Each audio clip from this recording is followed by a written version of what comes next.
Comment on y va?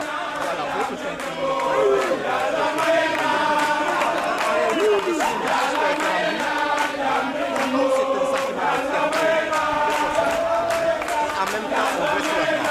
Sentiment de fierté parce que tout simplement, justice a été rendue. M. Baraka a acclamé son innocence et nous avec, depuis le début de cette affaire-là. Et aujourd'hui, le fait que le tribunal ait prononcé le renvoi de tout le prévenu des faits de la poursuite, c'est une vraie fierté parce que justice a été rendue. Quand vous êtes poursuivi dans une procédure pénale, c'est d'abord votre honneur qui est en jeu.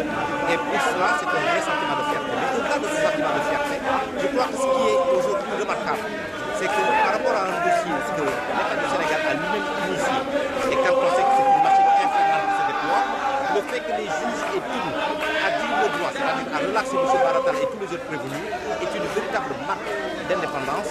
Et je crois que cette date sera gravée dans l'histoire judiciaire de ce pays comme étant une date extrêmement importante. Quels sont véritablement les arguments qui ont posé lourd sur la balance? Les arguments qui ont posé lourd en droit étaient en réalité extrêmement simples. Le premier argument tenait au fait que M. Baratal était accusé de manœuvres frauduleuses dans le cadre d'une escroquerie. En réalité, il n'y a jamais eu de manœuvre. Parce que les manœuvres étaient spécifiées, en l'occurrence, par le fait qu'il y avait une violation des règles de passation des marchés publics.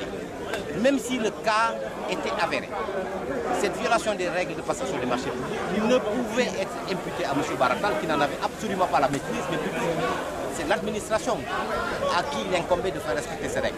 Donc ces manœuvres ne tenaient pas, ne pouvaient même pas être imputées à Baratal. En second lieu, ils ont estimé qu'à partir de ces manœuvres-là, des surfacturations massives avaient été opérées. Or, vous le savez, nous sommes dans une économie libre où la fixation des marchés est laissée à la totale appréciation d'un chef d'entreprise. À partir de ce moment-là, dès lors où il n'y a pas de prix de référence, c'est une aberration que de parler de sur- ou de sous-facturation. À partir de ce moment-là, le délit ne tenait pas et en cela, il s'apparentait à un véritable acharnement. C'est ça que nous retenons nous en tant qu'avocats. Mais une dernière